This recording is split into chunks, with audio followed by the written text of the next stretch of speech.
So just a little history. So, and it was great that Dr. Boyce said that, because during the book actually was founded in 1936, Mr. Horace Green. And during that time, you know, Black people couldn't stay at white-owned establishments, right? And so, especially in the South. And so we needed a safe place to stay, especially if we didn't have any relatives or if we didn't know anyone, right? And so he came up with this book called The Green Book, and it included Black-owned restaurants and include hotels. And so that was a place for us to stay.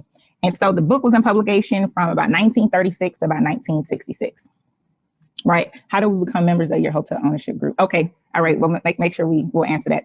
But as far as the Green Book, going back to the Green Book, this book, it had all of these Black-owned hotels, right? And that was a place for us to stay. That was a place for us to feel welcome, right?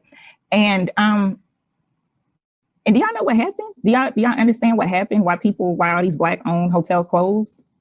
Y'all have an idea? Drop it in the chat. I want to hear. No? You have an idea why a lot of these, exactly. Jason Brown hit it.